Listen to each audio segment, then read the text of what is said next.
ব্রহ্মপুত্র নদীর তীরে অবস্থিত প্রায় ২০০ বছর পুরাতন গ্রামীণ মায়া ভরা সাপ্তাহিক হাট।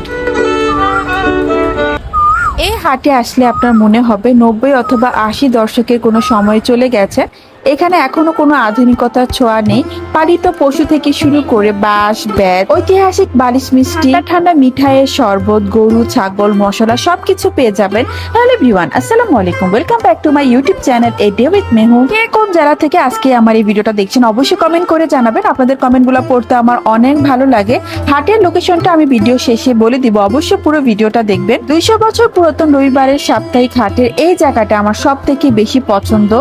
এখানে বাঁশ, বেতের বিভিন্ন রকমের কুলা, ডালা, পাতি, পাখা বিক্রি করছিল। দোকানগুলো হাটের বড় বড় কড়ই গাছ, বট গাছ অথবা হিজল গাছের নিচে, তো দেখতে এত ভালো লাগে।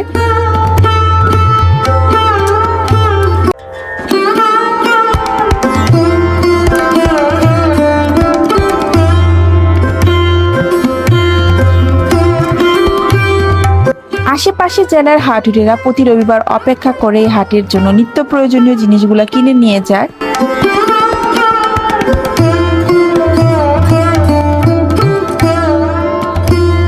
পেছনের প্রাকৃতিক পরিবেশটা একবার দেখুন, এত সুন্দর সবুজ গ্রামীণ। যারা কৃষি কাজ করেন অথবা জেলে মাছ ধরা, জাল থেকে শুরু করে কৃষিকাজে প্রয়োজনীয় সবকিছু পেয়ে যাবেন এই হাটে। মাপার জন্য দাঁড়িপাল্লা, কোদাল, দা, বটি, কাঁচি সবকিছু আছে। আশেপাশে জেলার ব্যাপারীরা ছাগল কিনে বাড়ি ফিরছিল। এই নেটগুলো দিয়ে ফসলের চারপাশে বেড়া দেওয়া হয়। এছাড়াও এই হাটে আছে বিশাল বড় মাছের বাজার, নানা রকমের মাছ পাওয়া যায়।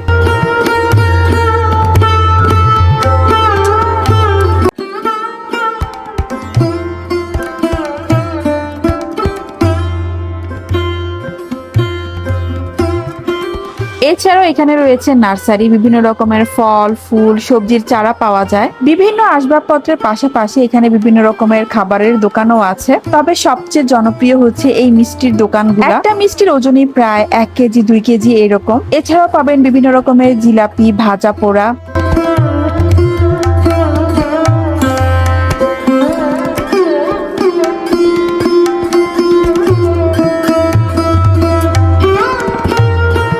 আরো পাওয়া যায় হরেক রকম মশলা, শুটকি, খাবারের গ্রামে রমরমা পুরো সাপ্তাহিক হাটটা। ঘুরতে ঘুরতে হঠাৎ এই পুরাতন ফটকটা চোখে পড়লো। ২০০ বছর পুরাতন হাটে নীরব সাক্ষী হয়ে দাঁড়িয়ে আছে যুগের পর যুগ, বছরের পর বছর। এই হাটের আরেকটা জনপ্রিয় খাবার হচ্ছে ঠান্ডা ঠান্ডা মজাদার এই মিঠাইয়ের শরবতটা। এই মামাটা প্রায় ৪৫-৪৬ বছর ধরে এই হাটে মিঠাইয়ের শরবতটা বিক্রি করছে। রোদেলা দুপুরে যারা হাটে এসেছে কেনাকাটা করতে, এটাতে ভিড় জমাচ্ছে মিঠাইয়ের এই শরবতের দোকানে। রবিবারের এই সাপ্তাহিক হাটটা সকালেই বসে, তবে ১১টা-১২টার দিকে জমজমাট বেশি হয়। মামা যেমনটা বললো, হাট শেষ হয়ে যায় বিকাল ৪টার মধ্যে। গরম দুপুরে ১ গ্লাস ঠান্ডা মিঠাই শরবত আমিও খেয়েছিলাম, খুবই ভালো ছিল খেতে।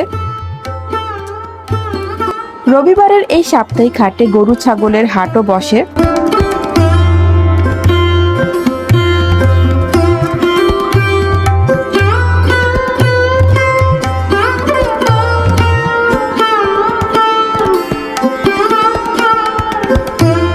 হাট জুড়ে শত শত মানুষের আনাগোনা, কেউ গরু কিনছিল, কেউ ছাগল কিনছিল। এছাড়াও এখানে পাবেন দেশি সহ বিভিন্ন জাতের হাঁস, মুরগি।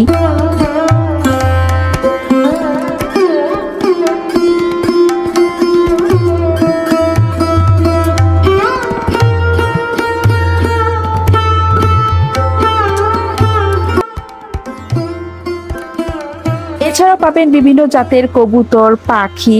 হাটটা ঘুরলে পুরো গ্রামীণ একটা ফিল পাবেন, পুরো মনটা ভালো হয়ে যাবে। ব্রহ্মপুত্র নদীর তীরে গাছগাছালিতে ভরা এই জায়গাটা হাটের সব থেকে বেশি সুন্দর, শান্তির একটা জায়গা। দেখলেই চোখ দুটো জুড়িয়ে যায়। দূর দূরান্ত থেকে আসা ব্যাপারীরা নদীর সামনে ঠান্ডা হাওয়া উপভোগ করছিল।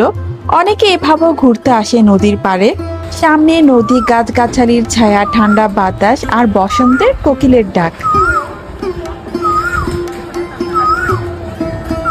এছাড়াও এই হাটে পাবেন বিভিন্ন রকমের বাঁশ, কাঠ। এক এত সুন্দর পরিবেশ দেখে লোভ সামলাতে না পেরে কিছুক্ষণ বসেছিলাম নদীর পাড়ে। অনেকেই নদীর পাড়ে অপেক্ষা করছিল নৌকার জন্য। এখানে পারাপার হতে মাত্র একটা নৌকাই। বর্তমান আধুনিক এবং যান্ত্রিক জীবন যাপনের মাঝে গ্রামীণ এই পরিবেশটা এত ভালো লাগছিল। ওই তো তরি ফিরেছে ঘাটে, সবাই এখন পারাপারের জন্য প্রস্তুত। আমাকেও ডাকছিল, কিন্তু আমার গন্তব্য তো অন্য কোথাও। প্রায় 200 বছর পুরাতন এই সাপ্তাহিক হাটের নাম হচ্ছে কাইকারটেক হাট। প্রতি রবিবার নারায়ণগঞ্জ, সোনারগাঁও, মোগরাপাড়া ব্রহ্মপুত্র নদের তীরে বসে। ঢাকা থেকে আসতে চাইলে গুলিস্তান অথবা সায়দারবাগ থেকে বাসে করে মোগরাপাড়া চৌরাস্তা পর্যন্ত আসবেন। সেখান থেকে অটো বা সিএনজিতে করে কাইকারটেক হাটে আসতে পারবেন। এছাড়াও যারা নারায়ণগঞ্জ চাষারা থেকে আসতে যাচ্ছেন, বন্দরঘাট অথবা নবীগঞ্জ ঘাট পার হয়ে অটো বা সিএনজি করে আসতে পারবেন। বন্দরঘাট পার হয়ে সিএনজি করে কাইকারটেক হাট পর্যন্ত আসতে ভাড়া নিবে 40 টাকা। নবীগঞ্জ ঘাট পার হয়ে অটো করে কাইকারটেক হাট পর্যন্ত আসতে অটো ভাড়া নিবে 20 টাকা। এই ছিল আজকের ভিডিও। কেমন লাগলো অবশ্যই কমেন্ট করে জানাবেন।